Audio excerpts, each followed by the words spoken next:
May God's name be glorified. దేవుని పరిశుద్ధ నామానికి మహిమ కలుగును గాక.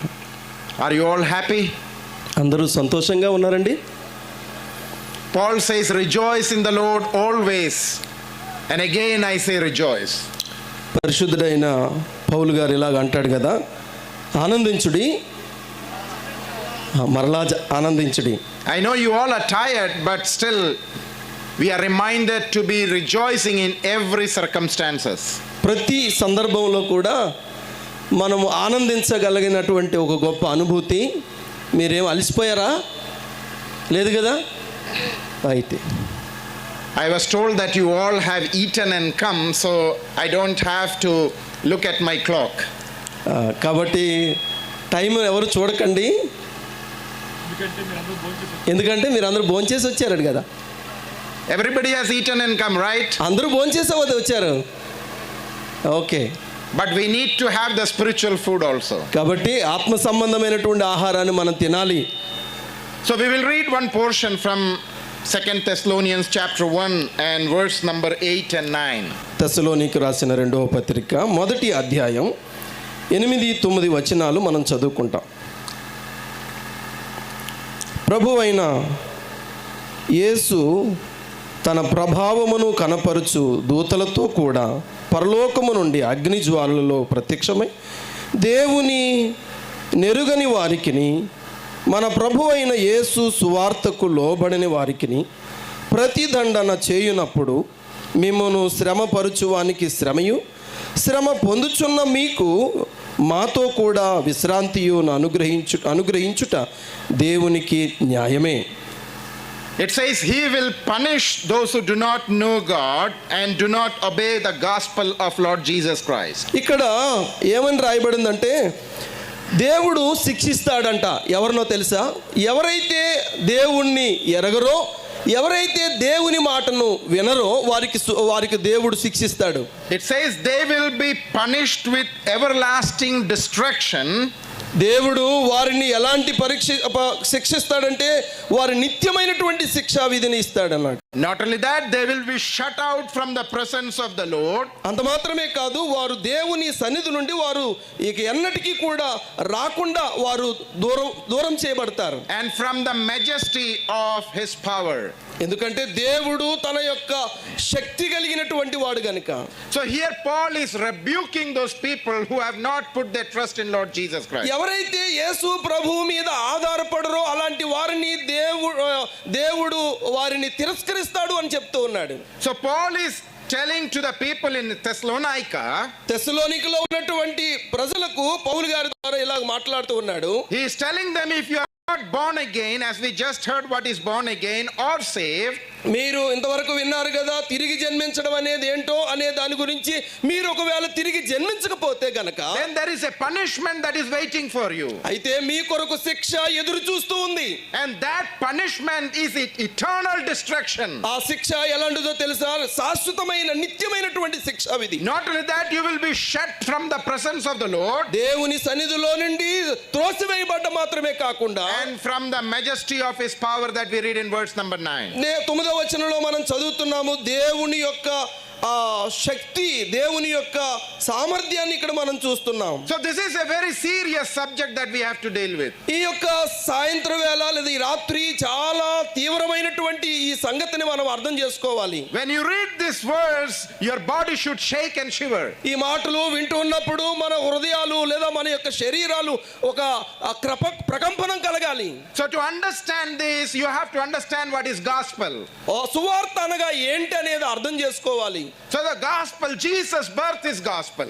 సువార్త అనగా యేసుక్రీస్తు వారి జననము ఒక గొప్ప సువార్త. How Jesus' birth is gospel? యేసుక్రీస్తు వారి యొక్క జననం లేదా పుట్టిక ఎలాగూ శుభవార్త అయ్యింది. Because we know, as we just heard, Jesus came into this world in the form of a man. మనమందరము వింటూ వచ్చాం కదా, యేసు క్రీస్తు వారు శరీరధారిగా ఈ భూమి మీదకి వచ్చాడని, even though he was born as a man, but he was impregnated through the Holy Spirit. ఆయన మనుష్యుడే కానీ ఆయన పరిశుద్ధాత్మ ద్వారా ఈ లోకానికి వచ్చాడు. So the birth of Jesus Christ is gospel.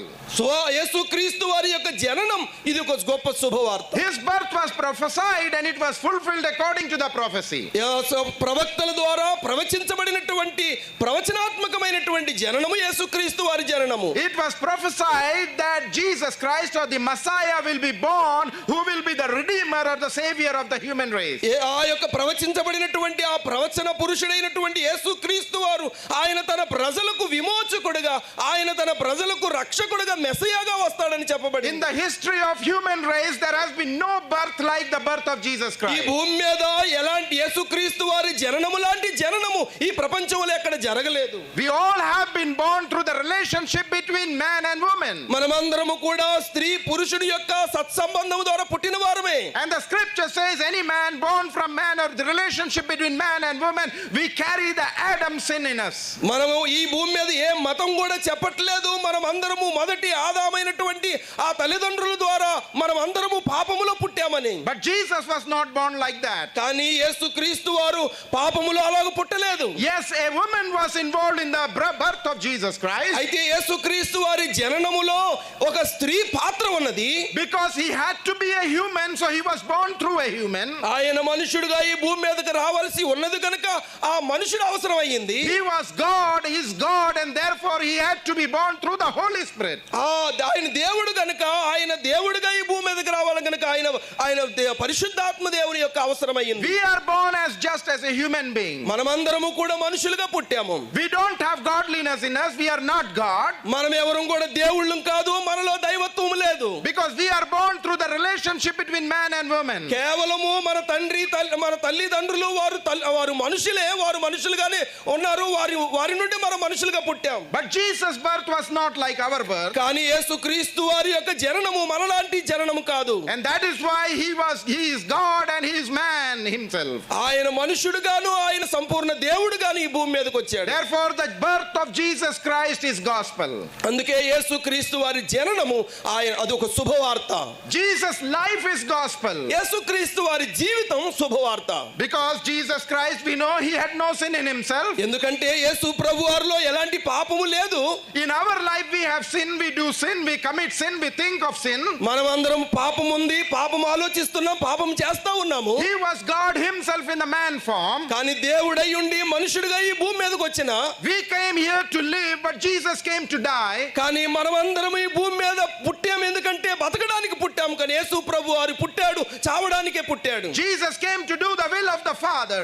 ఆయన పుట్టినటువంటి పుట్టుక యొక్క ఉద్దేశం ఏంటంటే తండ్రి యొక్క ఉద్దేశమును ఈ భూమి మీద నెరవేర్చడానికి వచ్చాడు. He had a purpose in his life. ఆయన ఈ భూమి మీద ఒక ఉద్దేశంతో ఉన్నాడు. And that purpose was to fulfill the will of God the Father. ఆ ఉద్దేశము పరలోకములో ఉన్నటువంటి తండ్రి యొక్క ఉద్దేశం ఈ భూమి మీద నెరవేర్చడానికి వచ్చినటువంటి ఏకైక జన్మ యేసుక్రీస్తు వారి He జన్మ. came in obedience to fulfill the will of God the Father. పరలోకంలో ఉన్నటువంటి తండ్రి యొక్క చిత్తముని ఈ భూమి మీద నెరవేర్చడానికి ఉన్నటువంటి విధేయుడైనటువంటి కుమారుడిగా యేసుక్రీస్తు వారు వచ్చాడు. In Psalm he says, a prophecy says, I delight to do the will of God my Father. కీర్తనల గ్రంథంలో ఎలాగూ రాయబడింది, నా తండ్రి యొక్క చిత్తమును నెరవేర్చుట నాకు ఆనందమును సంతోషమునై ఉన్నది అని అన్నాడు. You know, delight, the word delight itself, if you understand, when Jesus said, I delight to do the will of God of my Father, నా తండ్రి యొక్క చిత్తమును నెరవేర్చడంలో నాకు ఆనందం ఉంది అని చెప్పారు.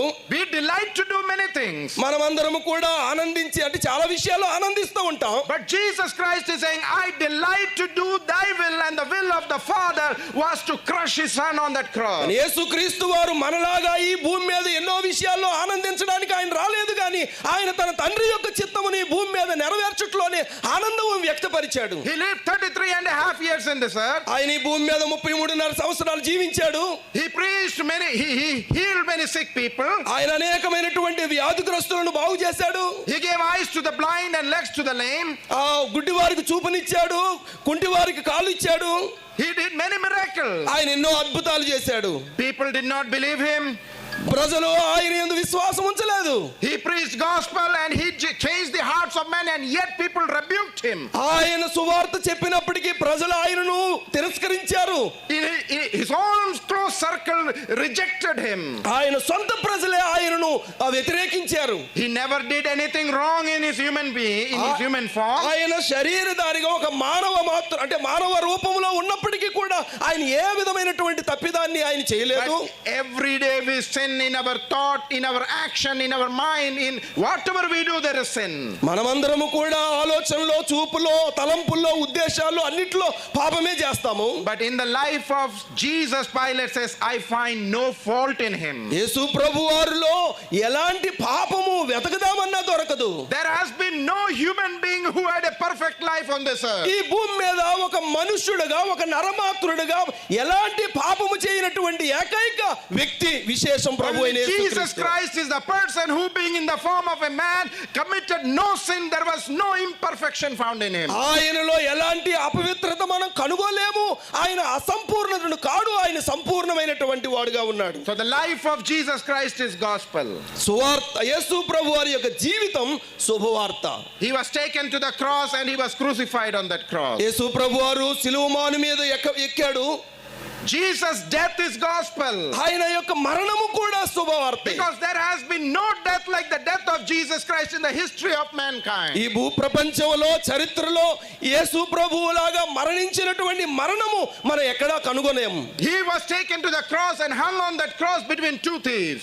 ఇద్దరు దొంగల మధ్య ఆయన సిలువ వేయబడ్డాడు. He was mocked, people spat on him, people put a crown that was full of thorns. ఆయన ముఖం మీద ఉమ్మి వేశారు. ఆయన తలకు ముళ్ళుతో తయారు చేయబడినటువంటి ముళ్ళ కిరీటం పెట్టాడు. The creator of this universe, who had everything, became naked on that cross for you and me. ఈ సమస్త సృష్టిని సృష్టించినటువంటి సృష్టికర్త అయినటువంటి దేవుడు ఆయన మనందరి కొరకు ఆయన సిలువ వేయబడ్డాడు. When he asked for water, people gave him vinegar. ఆయనకు దాహము కొంటే ఆ దప్పికొగులో ఆయనకు ఏమిచ్చారంటే చిరకనిచ్చారు. There was no one to help him. ఆయనకు ఎవరు సహాయం చేసేవారు లేరు. Even his own father closed his eyes. ఆయన పరలోకములో ఉన్నటువంటి తండ్రి కూడా తను విడిచిపెట్టాడు. His disciples left him. ఆయన శిష్యులు 3.5 సంవత్సరాలు నడిచినటువంటి శిష్యులు వదిలేసిపోయారు. You know, the creator of this universe hanging naked on that cross. Can you imagine? చూడండి, ఈ సృష్టికర్త అయినటువంటి దేవుడు శిలువ మాను మీద ఒక దిగంబరిగా, వస్త్రహీనుడిగా ఎలాగూ వేలాడబడ్డాడో చూడండి. He took everything of his. ఆయన సమస్తమును కూడా, The most beautiful face in this universe became the most cursed face on the ఈ cross. ప్రపంచంలో అతి సుందరుడైనటువంటి, అతి మనోహరుడైనటువంటి ప్రభువారు అతి క్రూరంగా లేదా అతి వికారంగా మారిపోయాడు. He had everything, but he became nothing on that cross for you and me. ఆయన సమస్తమును ఆయనది, కానీ ఆయన ఏమీ లేనటువంటి నిస్సహాయుడిగా ఉన్నాడు. Like a sheep taken to its shearer and a lamb to be slaughtered, he did not open his mouth, he did not retaliate. ఇలాగ మనం రాయబడింది, ఒక గొర్రె బొచ్చు కత్తిరించు వాని ఎదుట ఎలాగూ మౌనంగా ఉంటదో అలాగూ అందరి మధ్య ఆయన మౌనంగా ఉండినాడు. People spat on him. ఆయన ముఖం మీద ఉమ్మేశారు. Can you imagine that? ఆలోచించండి, ఊహించండి. What type of death was that? ఎలాంటి క్రూరమైన మరణం అండి. The death on the cross is considered to be a very cruel death. అది ఎంతో హృదయాలు అంటే కలిచివేసినటువంటి మరణం అది. So the death of Jesus was not a natural death. సాధారణమైనటువంటి మరణము కాదు యేసు క్రీస్తు వారి మరణం. It was an unnatural death. అది అసాధారణమైనటువంటి మరణం. Taking all the sins of human race upon himself, and he paid that penalty on that cross for you and me. మానవులందరి యొక్క పాప భారము ఆయన భుజం మీద వేసుకుని ఆయన మన కొరకు భరించాడు. The scripture says he was disfigured and he was not recognizable. ఆయనను చూడడానికి చూడనొల్లని వానిగా అయిపోయాడు. So Jesus' death is gospel. యేసు క్రీస్తు వారి యొక్క మరణము శుభవార్త. Hanging between the heaven and the earth, in the center of the universe, he hung himself. ఆయన ఆకాశమునకు భూమికి మధ్య వేలాడుతూ ఆయన మనందరి కొరకు మరణించాడు. His death divided the time into two. ఆయన మరణము కాలాన్ని రెండు భాగాలుగా విభజించింది. That was the death of Jesus Christ. అదే ఆయన మరణము యొక్క విశేషం. It is not a normal death. అది సాధారణమైనటువంటి మరణము కాదు. You cannot put a price on that death. ఆ మరణానికి ఒక వెల మనం గుద్దలేం. God himself coming as a man to save human race and giving his life on that cross. ఆ దేవుడు మానవుడిగా వచ్చి మానవుల కొరకు ఆయన మరణాన్ని ఆయన మరణించాడు. Jesus resurrection is gospel. ఆయన యొక్క మరణం మాత్రమే కాదు, ఆయన పునరుద్ధానము కూడా అది గొప్ప శుభవార్త. His body was taken and kept in the tomb. ఆయన యొక్క శరీరము భౌతిక దేహము ఒక సమాధిలో వేయబడింది. And after 3 days he rose again. ఆయన 3 దినాల తర్వాత ఆయన లేచాడు. History says there is no man in human race that has died and risen again. ఈ ప్రపంచంలో చరిత్ర చెప్తుంది ఇంతవరకు మానవుడు చనిపోయి తిరిగి లేచిన వాడు లేడు సమాధిలో నుండి. Do you know anyone, all the gurus and the gods of this world, who has died and risen again? ఈ భూ ప్రపంచంలో ఎంతో మంది దేవుళ్ళు అనేవారు, గురువులు అన్నటువంటి వారు, బాబాలు అన్నటువంటి వారు ఎంతో మంది చనిపోయారు. ఎవరైనా మరణములో నుండి తిరిగి లేచారా? The scripture says the stone has been rolled away. కానీ వాక్యం ఎలా సెలవిస్తుంది, ఆయన మీద ఆయనకు సమాధికి మూయబడినటువంటి ఆ యొక్క రాయి దొర్లింపబడింది. The tomb is empty because our Savior, Lord Jesus Christ, has risen and ascended to heaven. ఆ యొక్క సమాధి తెరవబడమే కాకుండా యేసుక్రీస్తు వారు సమాధిలో నుండి బయటకు వచ్చారు.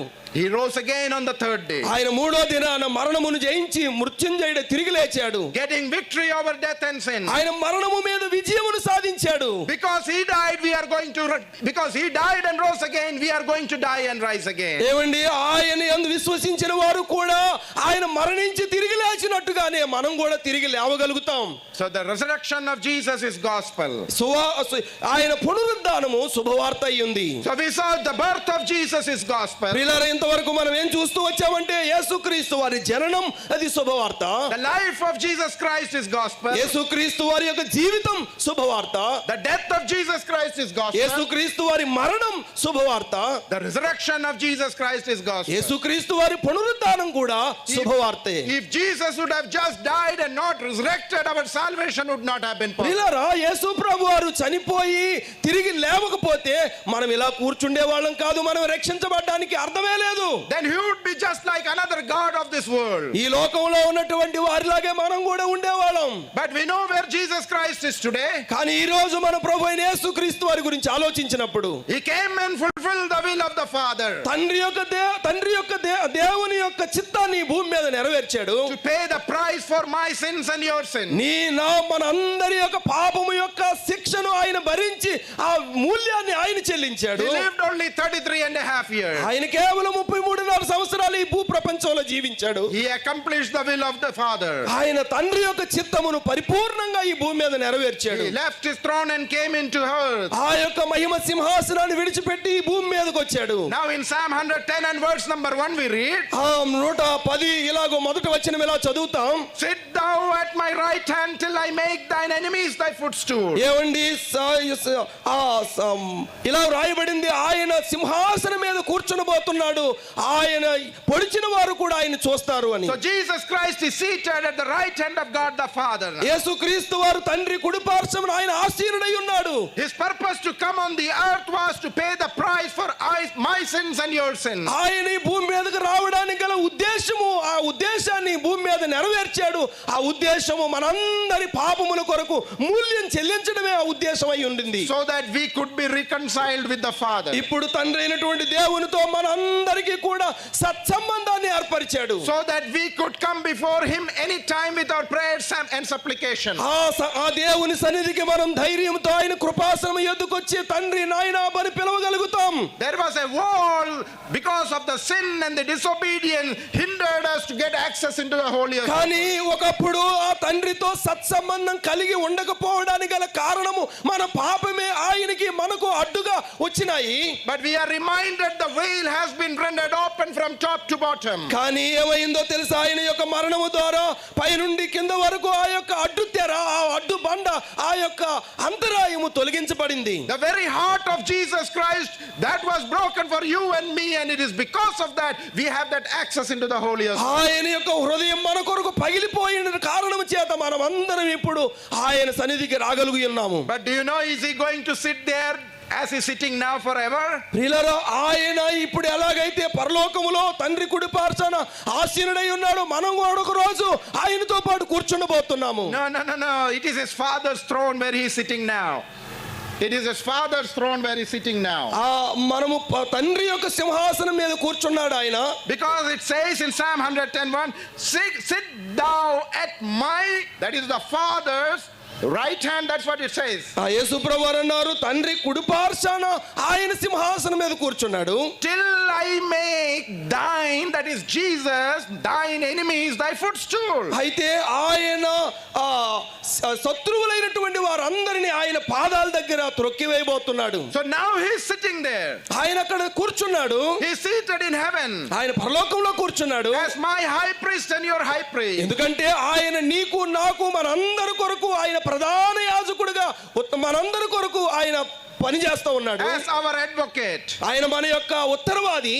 But one day he is going to rise again from that throne. ఆయన ఒక రోజు కూర్చున్నటువంటి సింహాసనం మీద నుండి ఒక రోజు లేవబోతున్నాడు. And he is going to come and rule this world, and we are going to come with him.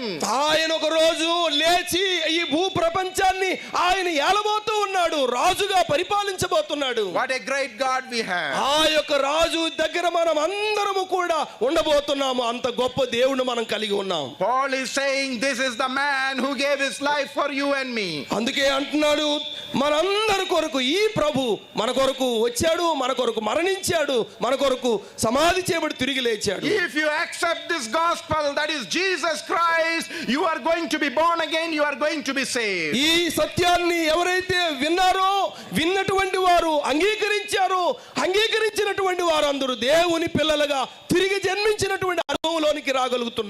And let us come back to the portion that we read. మనం చదివినటువంటి వాక్యంలోనికి వద్దాం. In 2 Thessalonians chapter 1 and verse number 9, రెండవ తెస్సలోనికి రాసిన పత్రికలో మొదటి అధ్యాయము 9వ వచనంలో Paul is saying, if you are not saved person, if you do not accept this gospel, you are going to lose two things.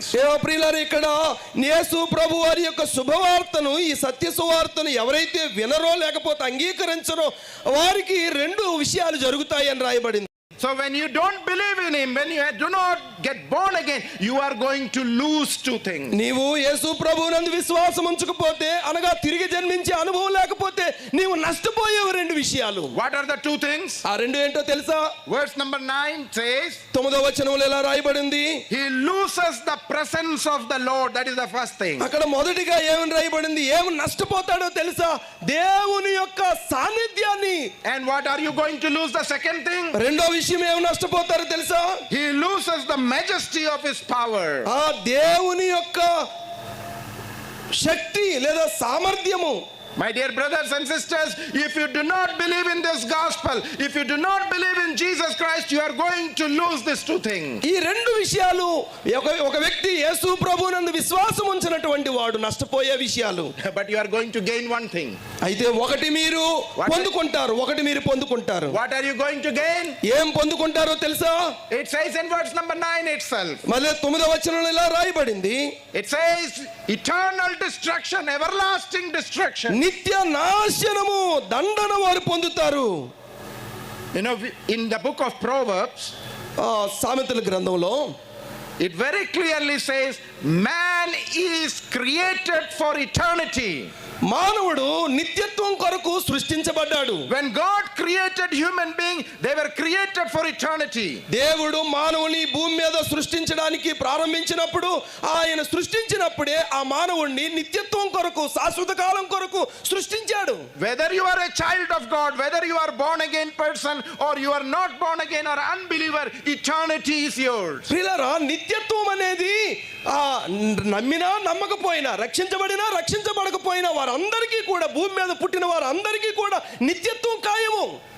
Because it says man is destined for eternity. ఎందుకంటే మానవుడు నిత్య నిత్యత్వం కొరకు, నిత్యమైనటువంటి ఉనికి కొరకే దేవుడు సృష్టించాడు. But if you are a born again person, if you have believed in the gospel, you will have eternal heaven, eternal life. అయితే మరి నిత్యమైనటువంటి లేదా ఈ యొక్క అంటే యేసు ప్రభువునందు విశ్వాసం ఉంచినటువంటి వారికి వచ్చే నష్టం ఏంటంటే వారు నిత్యము నాశనములోనికి వెళ్తారు. But if you do not believe in Jesus Christ, if you do not believe in the gospel, you have eternal death. అయితే యేసు ప్రభువునందు విశ్వాసం ఉంచినటువంటి వారందరికీ కూడా శాశ్వతమైనటువంటి మరణము, శాశ్వతమైనటువంటి నరకం అనేది ఉంది. So you are going to gain one thing definitely. ఖచ్చితంగా నీవు యేసు ప్రభువునందు విశ్వసించకపోతే ఖచ్చితంగా దొరికేది, పొందుకునేది ఏంటంటే Eternity is yours. నిత్యత్వం అనేది నీదే. But you have to decide where you want to spend eternity. కానీ ప్రియులారా, ఈ నిత్యత్వం అనేది నిత్యమైనటువంటి నాశనానిక లేదా నిత్యమైనటువంటి జీవము అనేది నీవు నిర్ణయించుకోవాల్సిందే. The body will go back to its honor, that is the dust. అయితే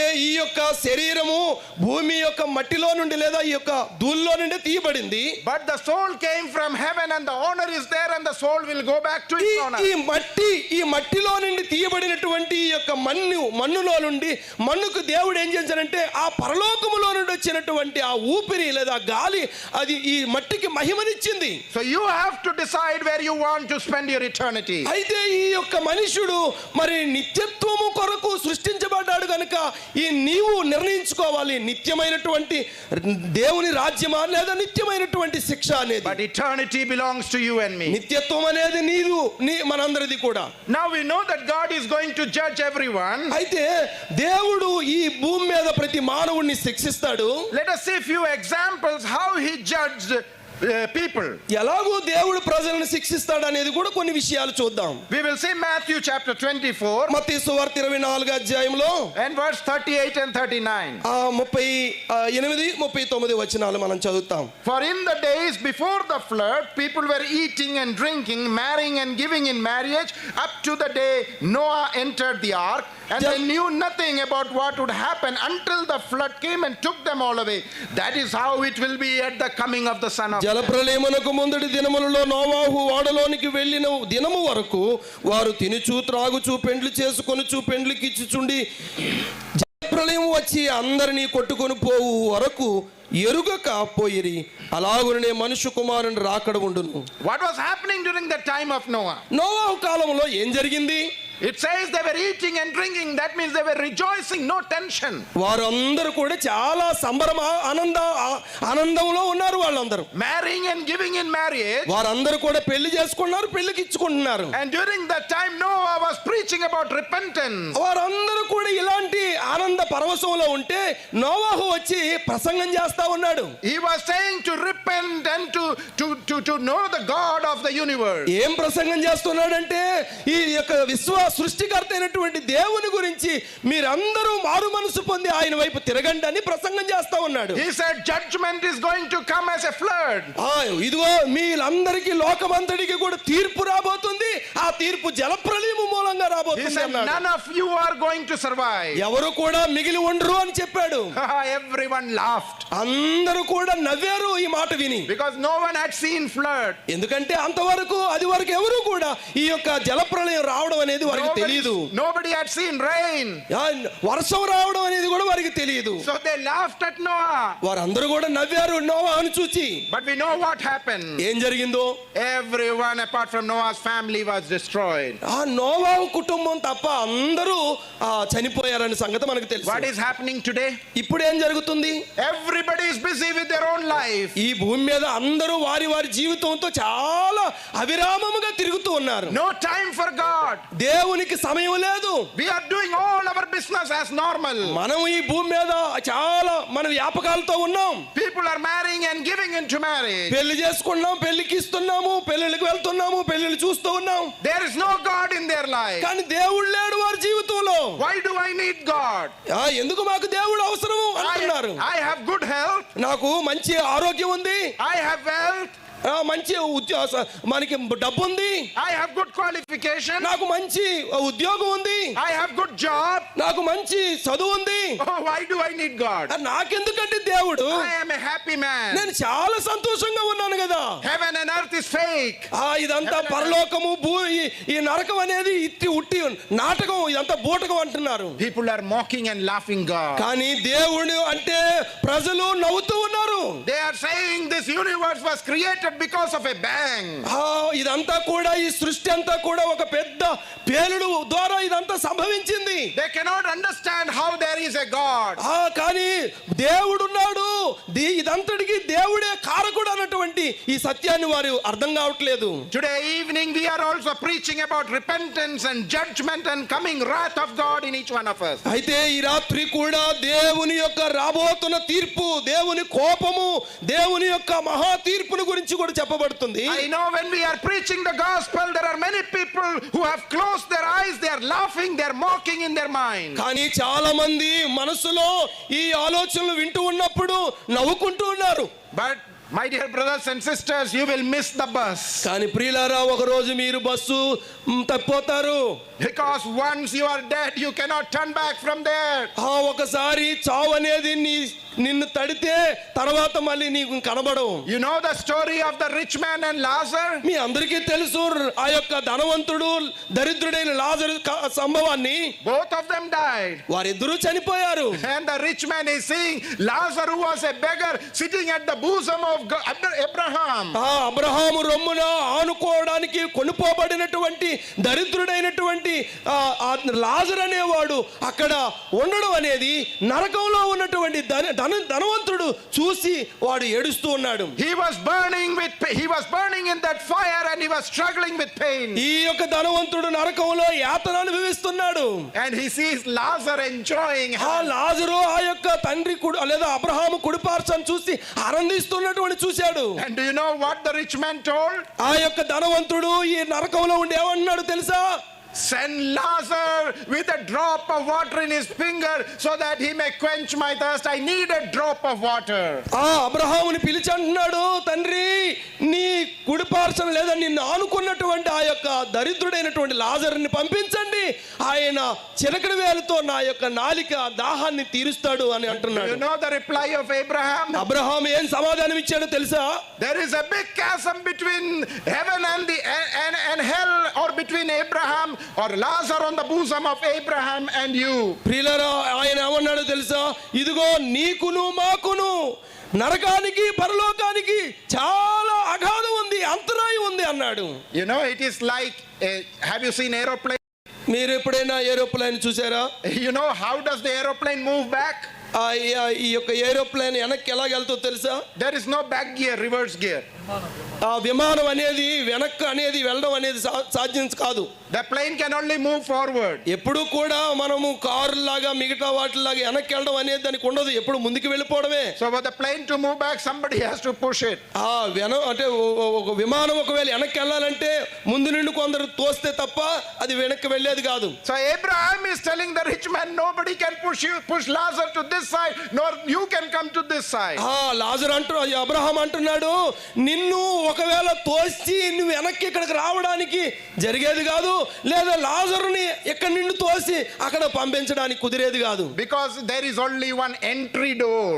కానీ ఎందుకంటే ఒకే ఒక ద్వారం ఉంది అందులోనికి ప్రవేశించడానికి. There is no exit. మళ్ళీ తిరిగి రావడానికి మరి లేదు.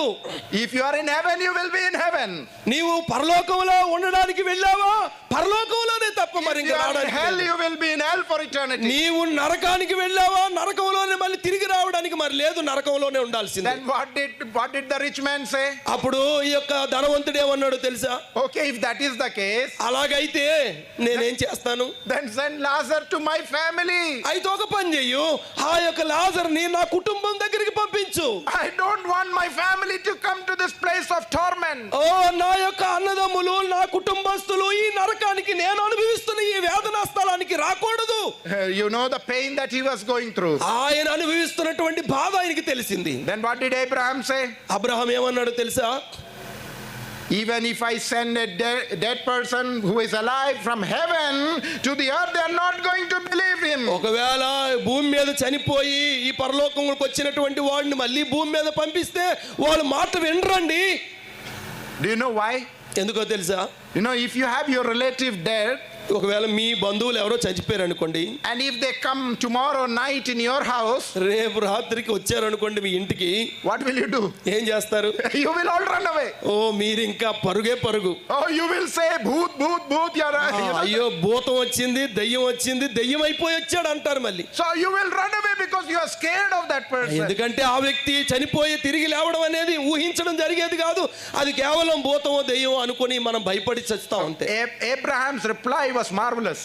అబ్రహాము చాలా అద్భుతంగా మాట్లాడుతున్నాడు. You know, he says the prophet and the gospel that is here, all the prophecies written, and if he cannot believe this, how can he believe a dead person going back? ఆయన ఏమన్నాడు తెలుసా? ఇదిగో ప్రవక్తలు ప్రవచించి చెప్పినటువంటి మాటలు ఈ భూమి మీద ప్రవక్తల నోట ఇప్పటికీ కూడా ప్రకటించబడుతుంది. ఆ మాటలే విననటువంటి వాడు, ఆ మాటలే నమ్మనటువంటి వాడు, ఒకడు చచ్చిపోయిన వాడు భూమి మీదకి వచ్చి మాట్లాడితే ఎలాగ వింటారయ్యా మీరు? My dear brothers and sisters, you won't get a second chance. నా ప్రియ సహోదరి సహోదరులారా, రెండవ అవకాశం మళ్ళీ దొరుకుతుంది అనుకోకండి. There is only one way ticket to heaven. ఒకే ఒక టికెట్ ఉంది పరలోకానికి, ఒకే ఒక దారి, ఒక వైపుగానే వెళ్ళే అవకాశం ఉంది. And for that you have to have advance reservation. అయితే దాని కొరకు ముందస్తుగానే ఒక రిజర్వేషన్ తీసుకోవాలి. Today is the Tatkal service. ఈ రోజే తత్కాల్ సర్వీస్ ఉంది. Tomorrow if you go for booking, the train will have left. ఒకవేళ రేపు వెళ్ళి నువ్వు బుక్ చేయాలనుకుంటే ట్రైన్ కి అది వెళ్ళిపోద్ది. That is why it says today is the day of salvation. అందుకనే ఈ దినమే రక్షణ దినము. You don't know if you are going to remain in this earth the next hour. రేపు మరొక గంట తర్వాత ఏం జరుగుతుందో మనకు తెలియదు. But the Bible very clearly says you have only two places to go to. ప్రియులారా, బైబిల్ స్పష్టంగా చెప్తుంది రెండు స్థలాలకు మనం వెళ్ళాలి. You have to make that decision tonight. ఈ రాత్రి నీవు నిర్ణయం తీసుకోవాలి. Maybe you won't get tomorrow. రేపు మనకు దొరుకుతుంది అనుకోకండి. You will also regret like the rich man. ఆ యొక్క ధనవంతుడిలాగా ఈ భూమి మీద నీ జీవితంలో ఆ యొక్క కాలయాపన చేసి లేదా ఈ యొక్క అవకాశాన్ని దుర్వినియోగం చేస్తే. Let us look at the second incident. రెండవ ఆ సందర్భాన్ని చూపిస్తాను. In Genesis chapter 4, ఆదికాండం 4వ అధ్యాయంలో we read about two brothers, ఇద్దరు సహోదరులు మనం చూస్తాం. Cain and Abel. ఆ ఇద్దరు అన్నదమ్ములు ఎవరు? కయీను హేబేలులు. Their own brothers. వారిద్దరు సొంత అన్నదమ్ములే. Brother was talking about family. అయితే సహోదరులు ఇంతవరకు కుటుంబాన్ని గురించి మాట్లాడుతూ వచ్చారు. Born from the same father and mother. ఒకే తల్లిదండ్రులకు పుట్టినటువంటి ఇద్దరు సహోదరులు. Same blood. ఇద్దరు ఒకే రక్తం పంచుకు పుట్టారు. But how much hatred one brother had for the other. అయితే ఒకరిని బట్టి ఒకరు లేదా ఒక అన్నను బట్టి మరొక సహోదరుడు ఏ విధంగా వారు ద్వేషించుకున్నారు చూస్తున్నారు. What was the reason? ఏం జరిగింది దాని పర్యవసానం? God did not accept the offering of Cain. కానీ కయీను యొక్క అర్పణ దేవుడు అంగీకరించలేదు. Abel did not do anything wrong. Abel ఏమీ తప్పు చేయలేదండి. So the anger that God had upon Cain, he wanted to put that anger on his brother. అయితే దేవుడు కయీను మీద కోపం వస్తే కయీనేమో తన తమ్ముడి మీద హేబేలు మీద కోపం పెట్టుకున్నాడు. How pitiful it is. ఎంత విచారకరమండిది. The older brother coming to the younger brother and saying, పెద్దవాడు వచ్చి చిన్నోడి దగ్గరికి వచ్చి తమ్ముడి దగ్గరికి వచ్చి అంటున్నాడు, let us go out to the field. మనం బయటికి వెళ్దాం రా, పొలంకి వెళ్దాం అన్నాడు. Can you imagine when your brother is coming and saying let us go out? ఒకవేళ మీ తమ్ముడో మీ అన్నో అన్నాడు అనుకోండి, పొలంకి వెళ్దాం, పొలం పనులు ఏదో చూద్దాం పదని అన్నాడు అనుకోండి, ఏమంటారు? So Abel thought, oh, he's my brother, my blood, so okay, if he's asking me to go, మా అన్న మా తమ్ముడు పదే ఎందుకు ఏదో బాధ్యతతో వెళ్దాం అంటున్నాడు, పద అనుకొని వెళ్ళారు. they both went into the field. వారిద్దరు కూడా పొలానికి వెళ్ళారు. But Cain was already prepared. కయీను మనసులో చాలా సిద్ధపాటు కలిగి ఉన్నాడు. What did he do? ఏం చేశాడు? The brother who trusted his own brother, ఏ సహోదరుడైతే తన సొంత తమ్ముడు అన్న మీద ఆధారపడలేదా అంటే మంచి మనసుతో వెళ్ళాడు, deceiving his own brother, కానీ ఆ సహోదరుడు ఏం చేశాడు అంటే అన్నేమో ఇతను మోసం చేశాడు, backstabbing him. చూడండి ఆయన చంపాడు. Cain attacked his brother and killed him. చూడండి ఎంత అతని మీద దాడి చేసి చంపేశాడు. God was watching everything. కానీ దేవుడు చూస్తున్నాడు. You are sleeping here, I don't know, but God is watching. కానీ ఇక్కడ ఒకవేళ పడుకుని పోయారేమో కానీ దేవుడు చూస్తూ ఉన్నాడు అక్కడ. God asked Cain, where is your brother? అప్పుడు దేవుడు వచ్చి అంటున్నాడు, ఎక్కడ నీ సహోదరుడు? Do you know what Cain replied? ఆ యొక్క కయీను ఏమన్నాడు తిరిగి సమాధానం? Am I my brother's keeper? నా సహోదరుడికి నేను ఏమైనా కాపలాదారున్నా? We just said yes, you are your brother's keeper. అవునండి, మేము వింటూ వచ్చాం కదా, నీ సహోదరుడికి నువ్వు కాపలాదారుడివే. Because we are one family, one body. ఎందుకంటే మనమందరము కుటుంబం. But here one brother murders another brother. ఇక్కడ చూడండి, ఒక సహోదరుడు మరొక సహోదరుని చంపాడు. And when God is asking where is your brother, because God knew, God saw that he killed his brother. దేవుడు చూశాడు గనుక, దేవుడు దానికి సాక్షి గనుక, అందుకే దేవుడు అడుగుతున్నాడు, ఎక్కడా నీ సహోదరుడని. God wanted Cain to tell the truth. అదే ఆ కయీను దేవుడి యొక్క ఆశ ఏంటంటే సత్యం చెప్పాలని. God gave him a second chance. కానీ దేవుడు మరొక అవకాశం ఇచ్చాడు. But instead of telling God the truth, కానీ తనకు దేవునికి సత్యం చెప్పాల్సిన స్థానంలో he says, oh, I don't know. నాకు తెలియదు అన్నాడు. Am I my brother's keeper? నేను నా సహోదరుడికి ఏమైనా కాపలాదారున్నా? The wickedness of Cain that you see here. చూడండి, తనలో ఉన్నటువంటి క్రూరత్వం. Today we see the same thing. ఇదే ఇప్పుడు కూడా చూస్తున్నాం కదా. Forget about your neighbors. నీ పక్కన్నటువంటి కుటుంబస్తులు, అంటే ఇరుగు పొరుగు వాళ్ళు మర్చిపోండి. Within the family. మీ సొంత కుటుంబంలోనే. Forget about brothers. మీ సహోదరులు పక్కనున్నటువంటి వారిని వదిలేయండి పోని. Children murdering, killing, chopping their parents. మీ అన్నదమ్ముల పక్కన పెడితే సొంత పిల్లలనే మనం చంపేస్తున్నటువంటి దినాల్లో ఉన్నారు కదా. For a piece of land, children are murdering their parents. చూడండి, ఎంత సమాధానకరమైనటువంటి భూమి మీద ఎంత క్రూరత్వము, ఎంత మారణ హోమాలు జరుగుతున్నాయి. We just heard how parents are killing their children. మనం వింటూ వచ్చాం కదా, పిల్లలు అంటే తల్లిదండ్రులను చంపేస్తున్నారు కదా పిల్లలు. When the children don't listen to their parents, they are just killing their children. చూడండి, మరి తల్లిదండ్రులు మాట వినకపోతే పిల్లలు కూడా ఏం చేస్తున్నారు, తల్లిదండ్రులు చెప్తున్నారు. Because there is no fear of God. ఇక్కడ దేవుని భయం లేదు. People have become wicked. ప్రజలు చాలా అపవిత్రులయ్యారు. And what did God say? దేవుడు ఏమన్నాడు తెలుసా? Because of the wickedness of man, మానవుని యొక్క పాపాన్ని బట్టి God grieved because he created man. దేవుడు మానవుని సృష్టించినందుకు హృదయంలో నొచ్చుకున్నాడు. In the book of Judges, న్యాయాధిపతుల గ్రంథంలో in chapter 21 and verse number 25, the last word, 21వ అధ్యాయము 25వ వచనంలో ఇలా రాయబడింది ఆఖరి మాటలో. it says, in those days there was no king, ఆ దినాల్లో రాజు లేడు వారిని పరిపాలించడానికి. and everyone did that seemed good to them.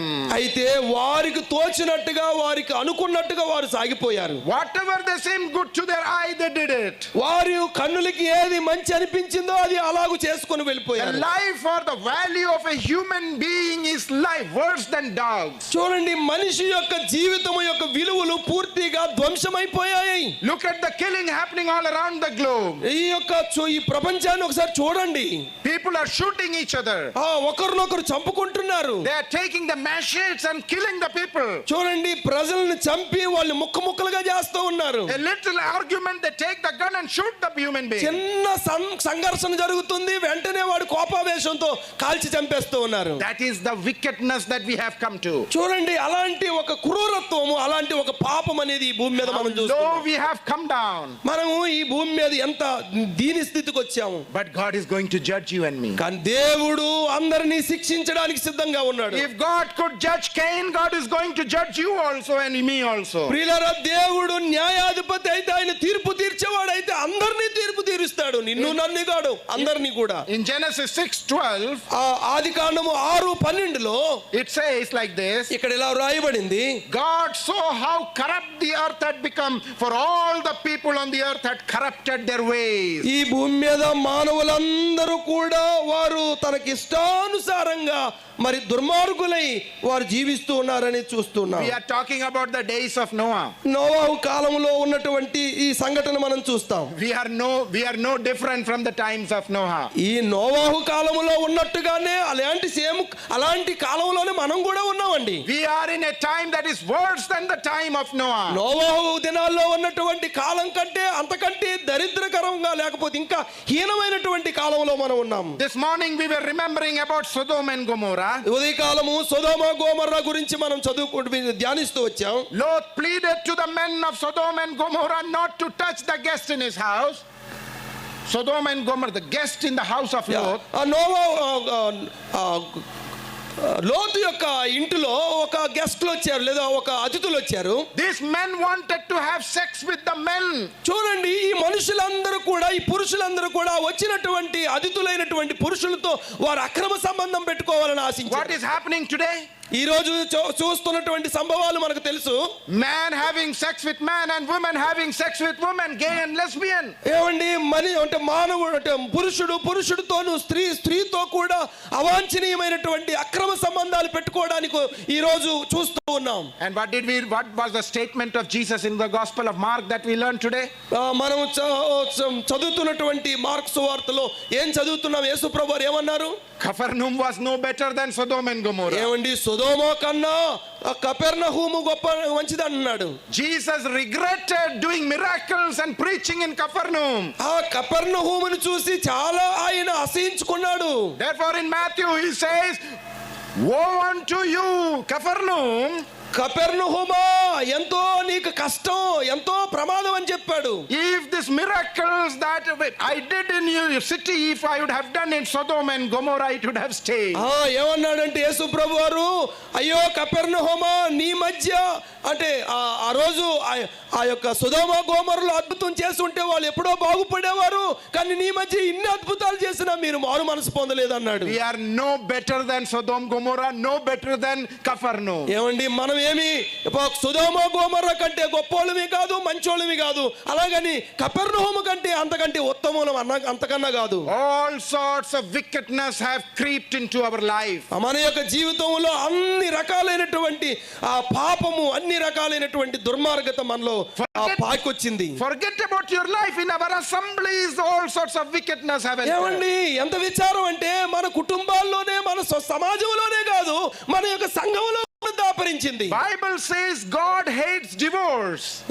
దేవుడు ఈ యొక్క విడాకులను ఆయన అసహించుకుంటాడు. But amongst the believers, amongst the brethren, that divorce has become normal.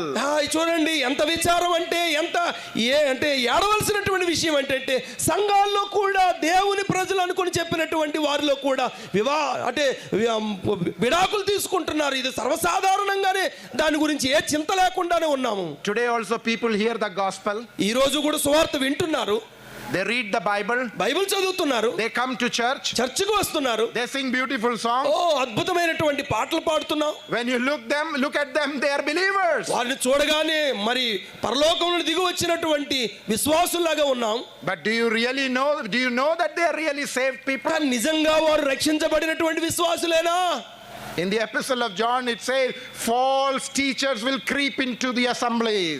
దేవుని వాక్యములో యోహాను పత్రికలో మనం చూస్తాము, వారు తప్పుడు బోధకులు వారు సంఘములోనికి చొరబడ్డారు. And how are they going to come like wolves among the sheep? వారు ఎలాగొచ్చారంటే గొర్రెల మధ్యకు తోడేల్లాగా వస్తున్నారు అని. Let me challenge you tonight. ఈ రాత్రి ఒక సవాలు మీకు విసరనివ్వండి. Today you are seated here, thousands of people listening to the word of God. వేల కొలది దేవుని వాక్యం వింటూ ఉన్నాడుగా. I don't know what is your situation. మీ పరిస్థితి ఏంటో నాకు తెలియదు. I don't know if you are believer or not. మీరు విశ్వాసులు కాదో నాకు తెలియకపోవచ్చు. You may come to the church. నీవు సంఘానికి రావచ్చు. You may preach here. ఇక్కడ ఒకవేళ ప్రసంగం చేయొచ్చు. You may be in the choir. నీ ఒకవేళ choir లో పాటలు పాడేవారిలో ఉండొచ్చు. But on the day of judgment, కానీ ఒక రోజు దేవుడు తీర్పు తీర్చినటువంటి ఆ దినాన you will tell Jesus, I did so many things for you. నీవు అంటావు, నేను నీ కోసం ఎన్నో చేశాను ప్రభు అని అనొచ్చేమో. But Jesus will say, I don't know you. దేవుడు ఏమంటాడు, యేసు ప్రభువు ఏమంటాడు, నాకు తెలియదు మీరెవరో. By his fruit you will know if he is a child of God.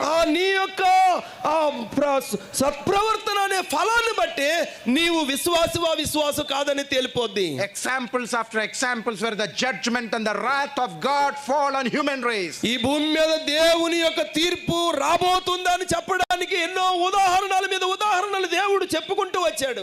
None of you seated here are going to escape that wrath if you have not believed in that gospel. ఒకవేళ ఈ శుభవార్త నీవు విని అంగీకరించకుండా రక్షించబడే అనుభవంలోనికి రాకుండా ఇలాగే చలామణి అయిపోతే ఆ రాబోతున్నటువంటి తీర్పును తప్పించుకుంటావు అనుకోవడం అనేది అది నవ్వులాటే. So now we saw that God is going to judge everyone.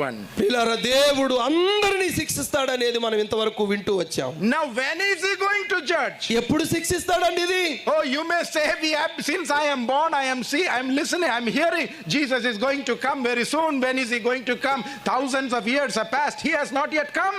ఆయన మీరు అంటారు రక్షించబడండి అని చెప్తున్నారు. పోనీ సరే రక్షించబడుతున్నాము, ఎప్పుడు వస్తాడు, ఎప్పుడో వస్తాడని కొన్ని 200 సంవత్సరాల నుండి చెప్పుకుంటూ వస్తున్నారు, లేదా 2000 సంవత్సరాల నుంచి చెప్పుకొస్తున్నారు. కానీ ఎప్పుడండి? But Acts chapter 17 and verse number 31 gives us when he is going to judge you. ఇక్కడ రాయబడింది అపోస్తుల కార్యము 17వ అధ్యాయము 31వ వచనంలో ఇలాగ రాయబడింది, దేవుడు For he has set a day when he will judge the world with the justice by the man he has appointed. He has given proof of this to all men by raising him from the dead. దేవుడు ఒక దినాన్న తీర్పు తీర్చడానికి ఒక దినాన్ని దేవుడు నియమించాడు అని రాయబడింది. So Paul very clearly makes it very clearly in the statement that we read here, it is very clearly mentioned that there is a day of judgment. కానీ ఖచ్చితంగా మనకు అర్థమవుతుంది తీర్పు తీర్చబోయేడు ఒక దినము నిర్ణయించి ఉన్నాడు అని.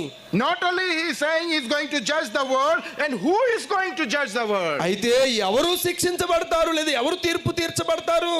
Because it starts for he has set a day. దేవుడు ఒక దినాన్ని నిర్ణయించాడు, నియమించాడు. So who has set the day?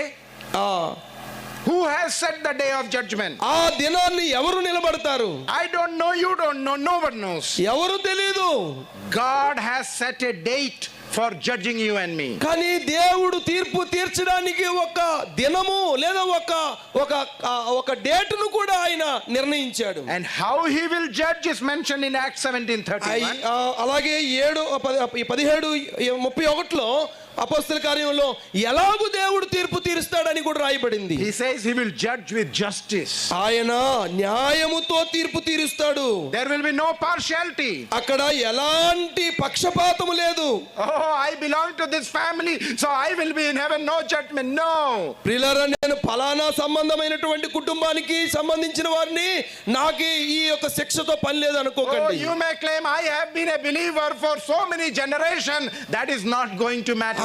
నేను నా తండ్రుల నుండి నేను విశ్వాసిని అని ఆ మాటలు ఏమి చెల్లవు అక్కడ. In the same verse it is mentioned who is going to judge. ఎవరు శిక్షించబడతారు లేదా ఎవరు తీర్పు పొందుతారు? So first of all the date has been set by whom? ఎక్కడైతే ఇక్కడ మొట్టమొదటి విన్నాము దేవుని ద్వారా ఒక కాలము ఒక దినం అనేది నిర్ణయించబడింది తీర్పు తీర్చబడడానికి. How he is going to judge? It is by justice. అయితే ఎలాగూ తీర్పు తీర్చబడతదంటే ఆయన న్యాయముతోనే తీర్పు తీరుస్తాడని రెండోది మనం చూసాం. Who is going to judge? ఎవరు తీర్పు పొందుతారు? By the man he has appointed. దేవుడు ఆ తీర్పు తీర్చడానికి దేవుడు నియమించాడు అని రాయబడింది. So God the Father has appointed a day of judgment. He will judge in justice by the man Jesus Christ whom God the Father has appointed. ప్రియులారా, దేవుడు తండ్రి అయినటువంటి దేవుడు ఒక దినాన్ని నియమించాడు తీర్పు తీర్చడానికి. ఎవరి ద్వారా తీర్పు తీరుస్తాడంటే ఆయన కుమారుడైన యేసుక్రీస్తు ద్వారా తీర్పు తీరుస్తాడు. Bible is very clear. Bible చాలా స్పష్టంగా మనం చూస్తూ ఉన్నాం. False teachers should not deceive you. ఈ యొక్క అబద్ధ బోధకులు మిమ్మల్ని మోసగించలేరు. The Catholic priest need not teach you because you have the word of God that will tell you what is destined for man. RCM సంబంధించినటువంటి వారు మిమ్మల్ని మోసగించలేరు. దేవుడు తీర్పు తీరుస్తాడని చెప్పినటువంటి లేఖన సత్యాలు మనం ఇక్కడ చూస్తూ ఉన్నాం. Hebrews 9:27 reads like this. హెబ్రీయులకు రాసిన పత్రిక 9:27వ వచనంలో ఎలా రాయబడింది? For a man to die once and face judgment is destined. మనుష్యుడు ఒకసారి మరణించాలి లేదా మృతి పొందవలెను, ఆ తర్వాత తీర్పు వస్తది అని రాయబడింది. My dear brothers and sisters, we all are going to die one day. ప్రియ సహోదరి సహోదరులారా, ఒక దినం మనం అందరము చనిపోవాలి. Your eating vitamin is not going to increase your life. మనకి ఎన్ని రకాలైనటువంటి విటమిన్స్ లేదా మినరల్స్ మనం తిన్నా మనకు మన మరణాన్ని ఆపలేవు. Your going to the doctor is not going to add 1 second in your life. మనము ఎంత గొప్ప పిజి అంటే గొప్ప ఎండి డాక్టర్ దగ్గరికి వెళ్ళి మన మరణాన్ని ఆపుదామన్నా ఆపేది కాదు ఇది. Because in Psalm number 90 Moses says, 90వ కీర్తనలో మోషే ఇలాగ అంటాడు, God has numbered your days. దేవుడు అంటున్నాడు నీ దినాలు లెక్కెడుతున్నాడు. కౌంట్ డౌన్ స్టార్ట్ అయింది. Which day, which hour, which second you are going to die, it's already destined. ఎప్పుడు చచ్చిపోవాలో, ఏ రోజు చచ్చిపోవాలో, ఏ గంటకు చచ్చిపోవాలో అవన్నీ ఆయన చేతిలో ఉన్నాయి. And what is Moses praying? మోషే ఏమని ప్రార్థన చేస్తా ఉన్నాడు? So teach us to number our days so that we may have a heart of wisdom. అందుకంటున్నాడు మా దినములు లెక్కించుట మాకు నేర్పించుము అని అంటున్నాడు. So it is very clear from the scriptures that there is a judgment day, and who is going to judge? You saw that. కనుక మనం ఇంతవరకు చాలా స్పష్టంగా చూస్తూ వచ్చాము. దేవుడు తీర్పు తీర్చేవాడు. ఒకరోజు దేవుడు దాని కొరకు నియమించాడు. ఆయన కుమారుడిని యేసుక్రీస్తు ద్వారా తీర్పు తీరుస్తాడని. Gospel can be preached no more simpler than today evening what we are hearing. ప్రియులారా, సువార్త ఇంతకంటే మరి సరళంగా మరొకటి లేదు ప్రియులారా. Now let us see how God is going to judge the world. ఎలాగూ దేవుడు ఈ యొక్క లోకాన్ని తీర్పు తీరుస్తాడు. Psalm number 50 and verse number 4. 50వ కీర్తన 4వ వచనం చూస్తాం. It says, ఇక్కడ ఎలా రాయబడింది? He summons the heaven above and the earth here that he may judge his people. ఆయన 54లో ఇలాగ మనం చదువుతాం. అది ఏంటంటే You cannot escape his judgment. దేవుని యొక్క తీర్పును నీవు తప్పించుకోలేవు. He is going to judge you and me in front of witnesses. ఎంతో మంది సాక్షుల మధ్య ఆయన తీర్పు తీరుస్తాడు. Because he is a God of justice. దేవుడు న్యాయాధిపతి గనుక There is no partiality in him. ఆయనలో ఎలాంటి పక్షపాత లేదు.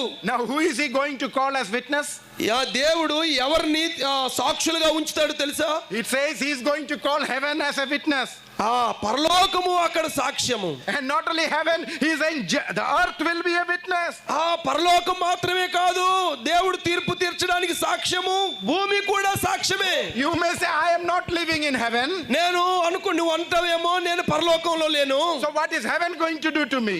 నాకేం చేస్తుంది పరలోకం అనుకోవచ్చేమో. But here it says even the earth will stand as a witness. కానీ భూమి కూడా నీకు సాక్ష్యం చెప్పడానికి నిలబడుతుంది. Because the you and me, because we are living here. ఎందుకంటే నీవు భూమి మీద జీవిస్తున్నావు కనుక ఈ భూమి మీద మన కృత్యాలు మన కార్యక్రమాలు అన్ని తెలుసు. My dear brothers and sisters, this evening any one of you, if you don't repent this evening time, heaven is going to be a witness for you and the earth is going to be a witness for your punishment in eternal hell. కనుక ఈ భూమి మీద ఈ రాత్రి ఈ ప్రభువైన యేసుక్రీస్తు నీ రక్షకునిగా, నీ దేవునిగా, నీ ప్రభువుగా రక్షించబడడానికి, మనం విన్నట్టుగా తిరిగి జన్మించడానికి నువ్వు ఇంకా మొండికేస్తే, ఒప్పుకోకుండా ఉంటే నీ భూమి, నీవు నిలబడుతున్నటువంటి భూమి ఒకరోజు నీకు వ్యతిరేకంగా సాక్ష్యం చెప్పడానికి ఉంది.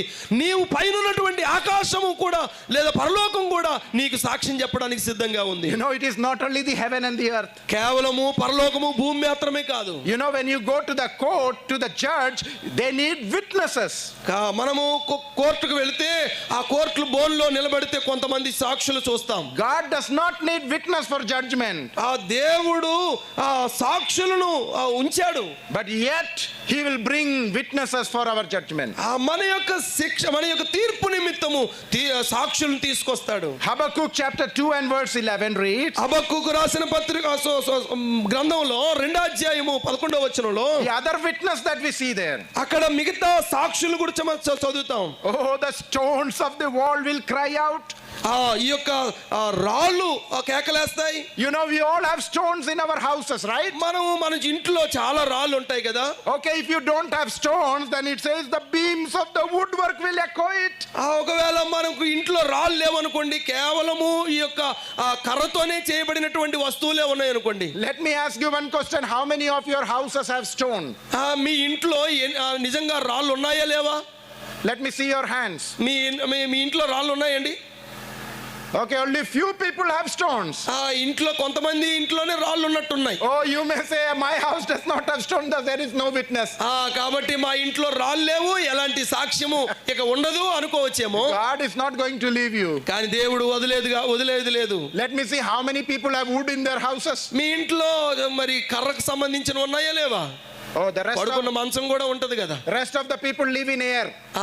ఒకవేళ ఒక కర్ర కూడా లేదు, కేవలం గాల్లోనే తేలాడుతున్నామేమో. Or they live in water. ఒకవేళ నీటిలోనే నివసిస్తున్నామా? Every house has a wood or a stone in their house. ఇంట్లో రాళ్ళో లేకపోతే కర్రో ఏదోటి ఉంటది మన చుట్టూ, అవన్నీ ఉన్నాయి కదా. If you don't have wood or stone in their house, but I am witness, we all have living in the tent over there which has bamboo wood over there, right brother? కనీసం ఒకవేళ మనం మరి యొక్క వేసుకున్నటువంటి టెంట్కి వేసుకున్నటువంటి ఈ యొక్క కర్రలు ఉన్నాయి కదా పోనీ. So in Habakkuk we read, the stones of the wall of your house will stand as a witness. హబక్కూకు అంటున్నాడు, మన చుట్టూ ఉన్నటువంటి వస్తువులే మనకు సాక్ష్యం చెప్తాయి అంటున్నాడు. And the wood beam of your house will stand as a witness, telling, yes, gospel was preached in their house, yet they did not repent and accept you. ఈ యొక్క మన చుట్టూ ఉన్నటువంటి వస్తువులు ఒక రోజు సాక్ష్యం చెప్తాయి, ఇలాగూ సువార్త విన్నాము, వింటూ వచ్చాము, కానీ నేటికి కూడా నీవు నీ జీవితంలో యేసు ప్రభువాన్ని రక్షకుడిగా అంగీకరించలేదని సాక్ష్యం చెప్తాయి. Now you may ask, how can stone speak? How can stone speak? చూడండి, ఆ యొక్క రాళ్ళు మాట్లాడతాయి లేదా? You know what is stone? It is rock, it is dust, it is earth. ఇవన్నీ కూడా భూమికి సంబంధించినటువంటి ఒక పదార్థం. You know, there was a time when we had CD players and tape reels and all those things. మనకు తెలుసు, ఆ యొక్క రాళ్ళలో నుండి ఒక పదార్థం తీసి లేకపోతే అందులో నుండి CD ప్లేయర్స్ అని ఇవన్నీ మనం చూస్తూ ఉన్నాం. Today we have chips. ఇప్పుడు చిప్స్ వచ్చాయి కదా. Not eating chips. తినే చిప్స్ కాదు. You know, what is the chips here? Lego, what's it called? The chip, potato chips, not potato chips. ఇక్కడ Lay's chips. లేస్లు ఉంటాయి కదా, లేస్ తినేవి కాదు అవి. It is the chip that is used in the computer, in the information system, in the cars, all run with chips. ఇప్పుడు మనం అన్ని కూడా కంప్యూటర్లో లేకపోతే మనము మొబైల్లో లేకపోతే అన్నిటిలో మనం వాడుతున్నటువంటి ఈ యొక్క మెమరీ చిప్స్ లాంటివి. And how are these chips made? అవన్నీ ఎలాగూ తయారు చేయబడ్డాయి? It's made with dust. అవన్నీ కూడా మినరల్, కింద ఉన్నటువంటి భూమి మీద ఉన్నటువంటి పదార్థంలో నుండి. America wants to capture the whole world to get this mineral to make chips in America. America ఇలాంటి వాటన్నిటితో కూడా ఎన్నో రకాలైనటువంటి చిప్స్ తయారు చేస్తూ ఉన్నాయి. You know we have Amazon where they have what is that called, you tell that and it will do things for you. ఒకవేళ అమెరికాలో ఒకవేళ మాట్లాడితే చాలు అవన్నీ చేస్తూ ఉంటాయి. I think in India also you just command and the light will turn on, fan will turn on and your doors will shut. You don't have to be in the house. ఇంట్లో కూడా మరి tap on చేయమంటే on అవుతుంది, లేకపోతే stove ఆగిపోమంటే ఆగుతుంది, on అయ్యమంటే on అవుతుంది. ఇలాగ అన్ని వస్తువులు కూడా తలుపు వేయమడమంటే అంటే మాటతోనే అన్ని జరిగిపోతూ ఉంటాయి. అలాంటి ఒక సాంకేతిక ఒక పరికరాలు మన చుట్టూ ఉన్నాయి. They will say, Alexa, turn off the light and the light will be off. Alexa నువ్వు ఫ్యాన్ ఆపు అంటే ఆగిపోద్ది. Alexa, close my door, the door will be closed. Alexa నా డోర్ మూసి నేను పడుకోవాలంటే అది మూసిపోతుంది. Alexa, lock my car, the car will be locked. Alexa నా car lock చేయబడాలి అంటే ఆగిపోతుంది. Alexa, start my car, you don't have to get in the car, it will be automatically నువ్వు on. వెళ్ళకుండానే Alexa నా car on అవును కాకంటే అది అలా జరుగుతుంది. If the chips can speak, the rocks are going to speak for your judgment. ప్రియులారా, ఒకవేళ ఇలాంటి చిప్సే మాట్లాడుతున్నప్పుడు ఆ యొక్క రాళ్ళు కూడా మాట్లాడతాయి. The third, మూడోదిగా Mark 6:11. మార్కు సువార్త 6:11. And if any place will not welcome you or listen to you, shake the dust of your feet when you leave as a testimony against them. అక్కడ రాయబడింది, ఏ స్థలమందైనను జనులు మిమ్ములను చేర్చుకొనక మీ మాటలు వినకుంటే మీరు అక్కడ నుండి బయలుదేరినప్పుడు వారి మీద సాక్షులుగా ఉండుటకు మీ పాద ధూళి అక్కడ. Many people came to your houses and shared the gospel. చాలా మంది మన కుటుంబాలకు వచ్చి మన ఇంటికి వచ్చి ఇలాగూ చాలా సందర్భాల్లో సువార్త వినిపించబడుతూ ఉంది. Jesus is saying, you have to shake the dust of your feet in that house. యేసు ప్రభువారు అన్నారు, మీరు సువార్తకు వెళ్ళినటువంటి వారు ఆ యొక్క పాద ధూళి దులిపిసరండి అని అన్నారు కదా. Because that dust will be the proof that gospel was preached in that house. ఆ యొక్క సువార్త వినిపించబడినటువంటి సువార్త ఎవరైతే వినలేదో వారు వదిలేసినటువంటి ఆ ధూళి, పాద ధూళి ఒక రోజు సాక్ష్యం చెప్పడానికి you may say, nobody came to my house. నువ్వు అంటావు, నా ఇంటికి ఎవరు రాలేదు. There is no dust of the preacher coming to my house.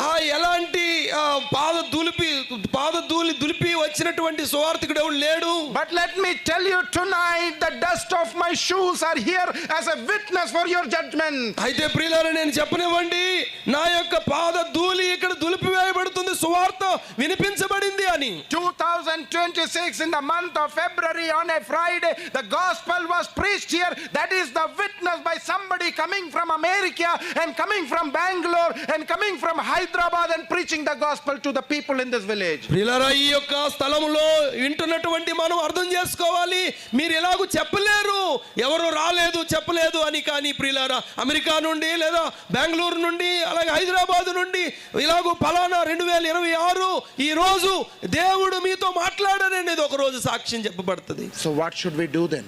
ఏం చేస్తాం మరి? It is very scary. చాలా భయానకమైనటువంటిది. You cannot run away from this judgment. నీ యొక్క శిక్షలో నుండి తప్పించుకోవడం అనేది సాధ్యం కాదు. So what should we do to escape this? అయితే ఎలాగో మనం తప్పించుకోగలుగుతాం? Hebrews 12:1 says, 12వ అధ్యాయము 1వ వచనము హెబ్రీయులకు రాసిన పత్రికలో ఇలా రాయబడింది. Therefore, since we are surrounded by such a great cloud of witnesses, ఇంత గొప్ప సాక్షి సమూహము మన చుట్టూ ఆవరించి ఉన్నందున, let us throw off everything that hinders and the sin that so easily entangles. మనల్ని సులువుగా చిక్కులు పెట్టి ప్రతి పాపమును మనము విడిచిపెట్టి, let us run with perseverance the race marked out for us. అయితే మన ముందు ఉంచబడినటువంటి ఆ మంచి పందెముతో ఓపికతో పరిగెడదాము అని అంటున్నాడు. You know, today you cannot do anything without being watched by. You cannot do anything in private even that is not being watched. ఇప్పుడు మనము చాలా చూస్తాం కదా, ఇవన్నీ కూడా ఏదో ఒక అంటే రహస్యంగా చూసేది ఏం లేదు, అంతా బహిరంగ చూస్తున్నదే. In our house where we live, if I sneeze, that is recorded in a camera. ఒకవేళ మన ఇంట్లో మామూలుగా మనం ఒక చిన్న జలుబుతో జిర్రు అన్నాం అనుకోండి, అది కూడా మన యొక్క కెమెరాలో కనబడుతుంది. When I am out of the house and I am throwing a piece of paper, that is recorded in the camera of the neighbors. ఆ యొక్క చుట్టుపక్కల ఉన్నటువంటి ఇళ్లలో ఒక సీసీ కెమెరాస్ ఉంటాయి కదా, నేను ఏదో మామూలుగా ఇంట్లో నుండి వస్తూ ఏదో ఒక చిన్న ఆ పేపర్ నలిపి పారేసినా కూడా అది కూడా కనబడుతుంది. You know, you seated here, every one of you have a cell phone. మనందరికీ కూడా చాలా మనల్ని మోసగించే ఈ చేతిలో సో ఈ మొబైల్ ఉంది కదా. You may go to Google, you may go to WhatsApp, you may go to TikTok. You know, you are being watched by the cameras and the chip that is here. ఇక్కడ మీ ప్రతి మొబైల్లో మనం అందరము రకరకాలైనటువంటి చూస్తాం కదా, చిట్ చాట్ లేకపోతే అది ఇది మామూలుగా చాలా ఉంటాయి కదా, ఫేస్బుక్ లేకపోతే ట్విట్టర్ అది ఇది అని చూస్తాం. అవన్నీ కూడా ఏదైతే చూస్తున్నామో అవన్నీ కూడా చూడబడుతూ ఉన్నాయి, మనం చూసినవన్నీ చూడబడుతూ ఉన్నాయి. Whatever you do on the cell phone, everything is watched by someone. ఖచ్చితంగా నువ్వు చూస్తున్నవి రహస్యంగా చూస్తున్నవన్నీ కూడా బహిరంగంగా ఆల్రెడీ చూస్తూ ఉన్నారు. Then think of the creator of this universe. Can he not watch you, what you are doing, where you are going? ప్రియులారా, మనం ఎంత రహస్యంగా ఎక్కడో కొండల్లో ఆ మారుమొగల్లో లేకపోతే చీకటి గదుల్లో కూర్చొని మనము ముసుగేసుకొని ఎన్ని రకాలుగా మనం దాక్కొని చూసినా అవన్నీ కూడా ఎవరో ఒకరు భూమి మీద చూస్తున్నట్లయితే పరలోకంలో ఉన్నటువంటి దేవుడు అన్నీ చూడట్లేదా? Let me conclude by reading one more word. ఒక వాక్యాన్ని చదివి నేను ముగించడానికి ప్రయత్నిస్తున్నాను. Who is going to be judged? ఎవరు తీర్పు తీర్చబడతారు? Who is going to be thrown into the eternal lake of fire? ఎవరండి ఆ యొక్క Nityagni గుండములో పడవేయబడతారు? Revelation 20 and verse number 15.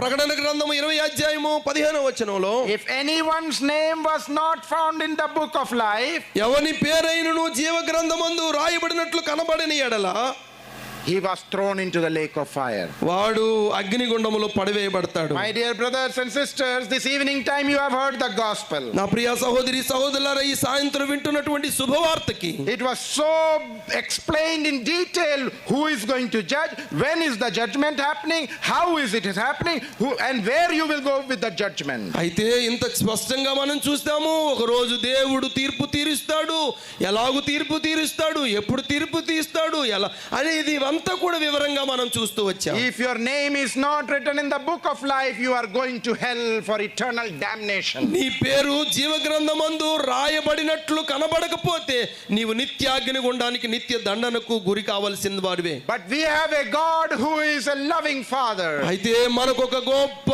ప్రేమ కలిగిన తండ్రి ఉన్నాడు. He sent his only begotten son to die for you and me. ఆయన తన ఏకైక కుమారుణ్ణి నీ కోసం నా కోసం చనిపోవడానికి పంపించాడు. He is standing at the door of your heart. ఆయన నీ నా మనందరి యొక్క హృదయం అనే తలుపుల దగ్గర ఆయన ఆ తట్టుతూ ఉన్నాడు. He wants to get into your life. ఆయన నీ జీవితాన్ని కోరుకుంటున్నాడు. He wants to get into your house. నీ యొక్క నీ ఇంటిని కోరుకుంటున్నాడు. He has been knocking at the door. ఆయన తలుపు తడుతూ ఉన్నాడు.